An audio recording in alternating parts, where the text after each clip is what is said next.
So you're going to watch Spider-Man, Brand New Day, then before that make sure to watch this video, so you know what things you need to keep in mind. First of all, take a shower in the morning before you go. You shouldn't have your girlfriend or anyone with you to disturb you. And the most important thing, before entering the theater, do your pee and then go inside, so there's no pressure during the movie. Other than that, the things you need to pay attention to in this cinematic universe before watching Spider-Man, Brand New Day. This is the second movie of MCU's Phase 6, after Fantastic Four: First Steps. Its length is 145 minutes, meaning 2 hours 25 minutes. Out of which, if you're watching in India, 8 seconds have been cut. CBFC has used their scissors. Anyway, apart from this, the story of Spider-Man, Brand New Day picks up from the ending of Spider-Man, No Way Home, where the whole world has forgotten that Peter Parker is Spider-Man. And for this, Doctor Strange had cast a spell so that he could give his friends and family a normal life, and also send the villains from the multiverse back. After Doctor Strange's spell, the multiverse mess got fixed, but everyone forgot their Peter Parker, that he was Spider-Man. Aunt May had also died. And Peter intentionally chooses that it's better for everyone if they forget him.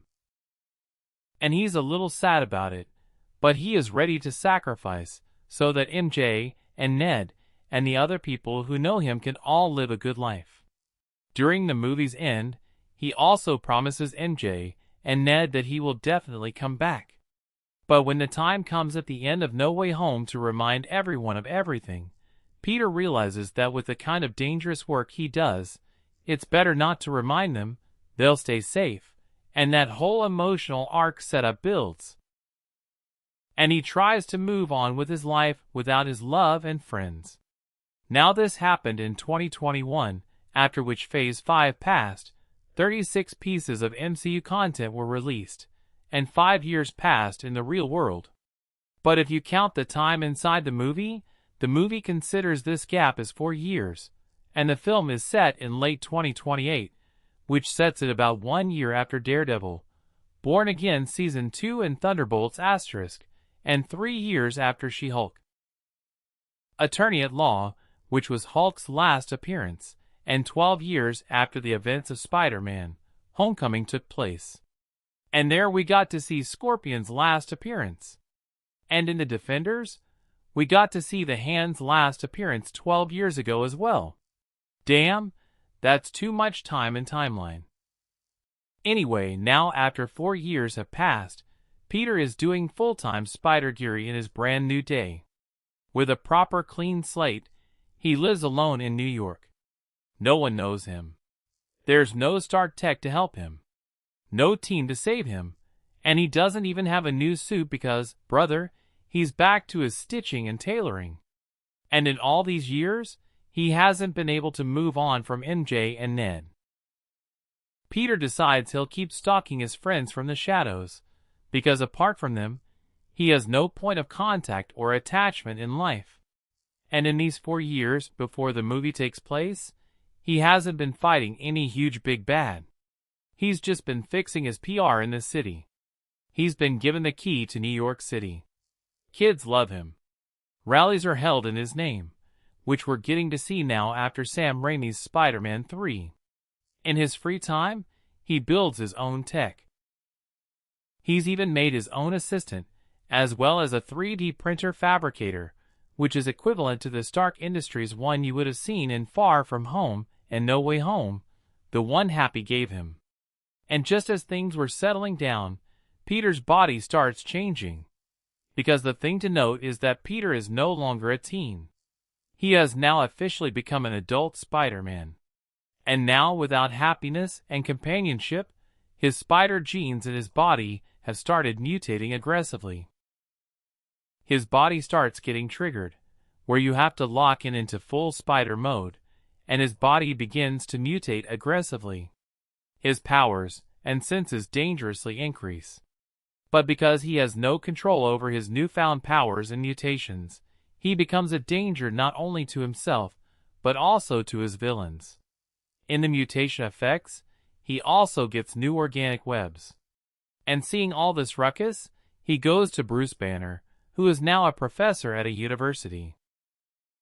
Because right now there's only one guy in the whole world who has learned to control his superpowered alter ego, this mutation. Where Peter wants to keep the good powers, but suppress the rest of the mutations. To which Banner gives him the argument, who are you to decide which mutation is good and which is bad? And right here, the whole logic and foundation setup for X-Men's mutations is established, that mutations and mutants are not bad. Now, just as he's understanding all these things, a new villain is introduced in the movie. Played by Sadie Sink in the movie, who is being considered a proper mutant and called Jean Grey. Fans are guessing her in this way. Marvel is not revealing anything about her character, which will be a surprise that you'll get to see only in the movie.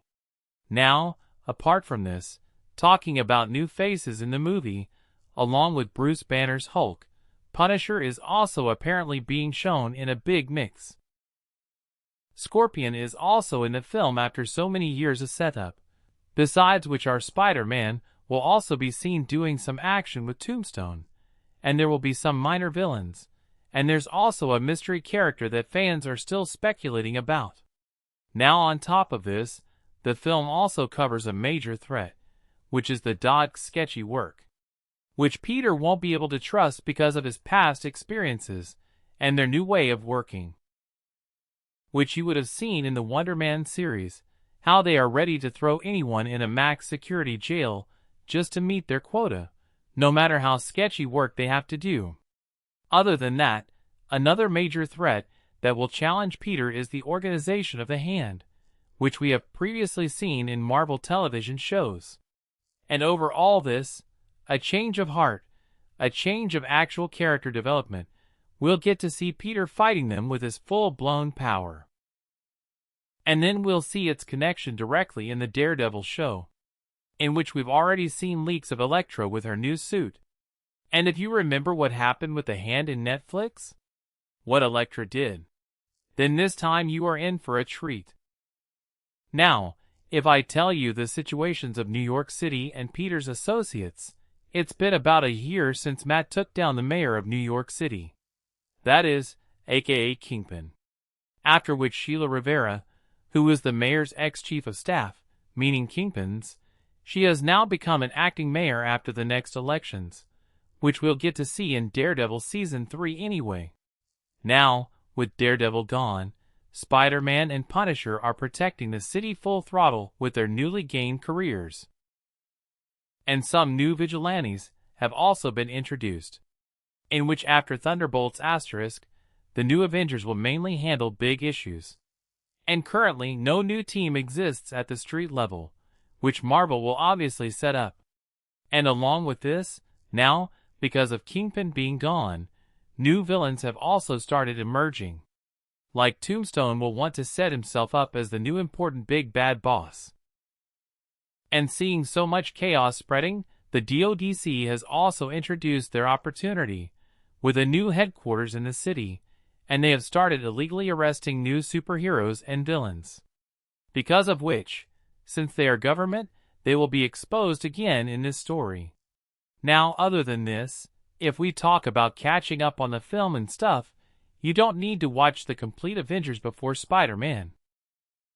Brand New Day, but for coherence, you should definitely watch the Defenders once. I won't force you here, but the Hand is there so it will definitely be mentioned. But other than that, if you are new, you should definitely know Captain America, Civil War for Spider-Man's introduction, where this new Spider-Man came from, along with which Spider-Man, Homecoming is very important, and along with that I will recommend Avengers, Infinity War and Endgame. Spider-Man, Far From Home and Spider-Man No Way Home are absolutely essential. You just can't miss them. And if you're watching this video, you probably already know that. Now, if we look further on top of this, you don't need to watch She-Hulk, Attorney at Law. But because of Hulk's last appearance, it becomes important to know where we last saw Hulk. Similarly, We don't need to watch Ms. Marvel, Daredevil, Born Again, Thunderbolts *, Wonder Man, and Punisher, One Last Kill. It's absolutely not necessary. But for coherence, it becomes important here to know the setup of all the other characters besides Spider-Man.